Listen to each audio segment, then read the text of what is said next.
मुझे पता नहीं था कि हमारे देश में धर्म इतना महत्वपूर्ण है कि प्रति व्यक्ति आय की बात ना हो। मुझे पता नहीं था कि मेरे देश में धर्म इतना महत्वपूर्ण है कि किसान की जमीन को कोई कब्जा रहा है उस पर बात ना हो। मुझे पता नहीं था कि धर्म इतना महत्वपूर्ण है कि इनके बच्चों के भविष्य के लिए वो जो जमीन कब्जाई जा रही है उस पर बात ना हो। मुझे पता नहीं था कि धर्म इतना महत्वपूर्ण है कि व्यक्तियों को धर्मांतरित करने पर बात हो, मगर उस धर्म के माध्यम से वैज्ञानिक आधार पर आयुर्वेदिक औषधि कैसे बनती है, उससे लाभ कैसे दिया जाता है, अर्थव्यवस्था कैसे तैयार की जाए, उस पर बात हो। मुझे पता नहीं था धर्म इतना महत्वपूर्ण है कि राम मंदिर की बात हो, लेकिन उस मंदिर को बनाने वाले कारीगर को कितनी प्रति व्यक्ति आय मिल रही है, कितनी प्रतिदिन की आय मिली, या उसका साधन बना, या भविष्य में वो जो टूरिज्म वहां क्रिएट करेंगे आने जाने का, देश का और बाहर का, उसके साथ वो अर्थव्यवस्था जो गौशाला से चलनी है उसके ऊपर बात हो। मुझे पता नहीं था धर्म इतना महत्वपूर्ण है कि गाय के ऊपर तो बात हो, लेकिन 120 करोड़ गाय जो 1990 में थी और आज 20 करोड़ है, उसके बारे में किसान के मुद्दे से बात न हो। मुझे पता नहीं था कि धर्म इतना महत्वपूर्ण हो चुका है कि मेरे कपड़े देख के ये तो पूछा जाए कि भाई साहब आप उस धर्म के तो नहीं हो, पर सवाल ये होना चाहिए कि इस धोती को बनाने के लिए वो जो कारीगर ने तो काम किया उसको लेबर पूरी मिली कि नहीं मिली, किसान ने वो जो कपास दी उसको पूरी लेबर मिली कि नहीं मिली, और वो जो जमीन जिसके ऊपर वो काम कर रहा है क्या वो उसका मालिक है या नौकर बन के बैठा है,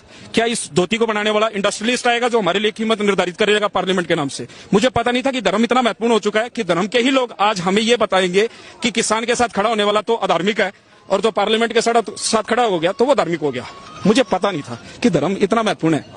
कि आप मेरे साथ खड़े होकर ये पूछो कि महाराज आप इस लिबास में है, क्या ये धार्मिक है या आर्थिक मूवमेंट है? ये आर्थिक रेवोल्यूशन है, धार्मिक रेवोल्यूशन नहीं है। और हमारे दिमाग का एवोल्यूशन